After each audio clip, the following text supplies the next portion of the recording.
कि ज्ञान वैराग्य अचेत थे। फिर अभी सुनाया कि जब उनके निमित्त कथा हुई श्री अयोध्या हरिद्वार जी में, तो वो तरुण हो गए और श्री धाम वृंदावन से हरिद्वार की पावन धरती पे पहुंच गए और वहां पर संकीर्तन होने लगा, मेरो राधा रमण। कथा जो है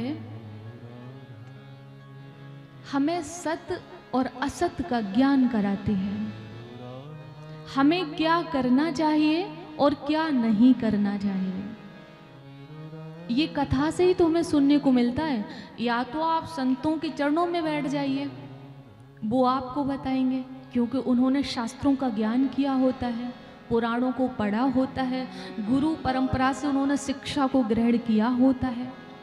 तो वो बताएंगे कि आपको इस संसार में क्या करना है और क्या नहीं करना है। आपको सुरुचि से जीवन जीना है कि सुनीति से जीना है। सुरुचि अर्थात अपनी रुचि, सुनीति अच्छी नीति।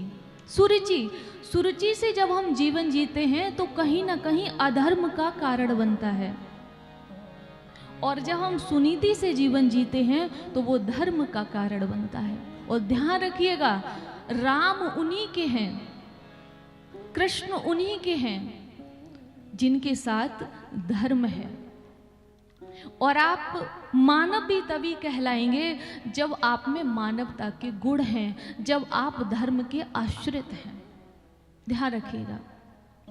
अब नारद जी ने कहा कि जब इस कथा को सुना तो नारद जी ने कहा कि ए मानवाह पाप कृतस्तु सर्वदा सदा दुराचार रता बीमार गगाह क्रोधाग्नि दग्धा कुटिलाश्च कामिना सप्ताह यज्ञेन कलौ पुनन्तिते।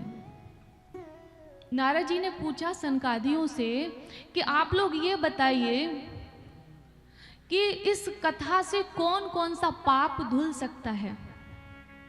देखिए, आप और मैं अलग नहीं है, बस अलग कितना है, आप गृहस्थ हैं और मैं विरक्त हूं। गलती आपसे भी होती है और हमसे भी हो जाती है, ठीक है। तो सभी को ये बात समझने की कोशिश करनी होगी और इस बात को सबको जीवन में उतारना पड़ेगा कि कौन कौन से पाप इस कथा से नष्ट हो जाते हैं। तो पहली लाइन में क्या कहा, ए मानवाह पाप कृतस्तु सर्वदा। जिसने अपने जीवन काल में, किसी की 25 वर्ष उम्र हो, किसी की 40 वर्ष हो, किसी की 60 वर्ष हो, तो इस आयु में जिसने बचपन से लेके जिस दिन से होश संभाला है उस दिन से आज तक पाप ही पाप किए हों, वो व्यक्ति भी श्रद्धा से, भाव से अगर कथा को श्रवण पान करता है तो वो पापों से साफ हो जाता है। पहली बात, ये मानवाह पाप कृतस्तु सर्वदा सदा दुराचार रता विमार्ग गगा। जो एक होता है मार्ग, एक होता है विमार्ग। धर्म की राह तो मार्ग है और अधर्म की राह तो वो मार्ग आपके लिए नहीं है। तो ऐसी राह पर अगर कोई व्यक्ति चला है तो वो भी कथा श्रवण पान करने से पापों से मुक्त हो जाता है। क्रोधाग्नि दग्धा। अच्छा देखिए, श्रीमद् भागवत, भगवत गीता और श्री रामचरितमानस, शिव पुराण आप पढ़िएगा, क्रोध के विषय में बहुत दिया है। क्रोध बिल्कुल भी अच्छा नहीं है हमारे लिए। अब देखो, इसमें भी दिया है क्रोधाग्नि दग्धा।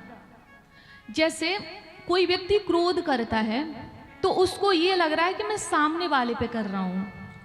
यही लगता है ना, क्रोध कोई अपने तो बाल उखाड़ेगा नहीं, सोचो, अपना तो सर दीवार में मारेगा नहीं, लेकिन हाँ गुस्सा वो अपने भीतर करता है। तो उसको ये लग रहा है कि मैं सामने वाले को जला रहा हूँ, सामने वाले को रुला रहा हूँ, लेकिन उसको ये नहीं पता है क्रोध एक जहर होता है। क्रोध एक, ये सच बता रही हूँ मैंने, साइंस की खोज है ये। क्रोध एक जहर होता है। जब आप गुस्सा करते हो तो वो जहर अपने भीतर पैदा करते हो। हमें लगता है हम दूसरों को मार रहे हैं, लेकिन सच पूछो तो हम खुद मर रहे हैं, क्योंकि वो जहर हमारे भीतर है, हमने अपने भीतर पैदा किया है।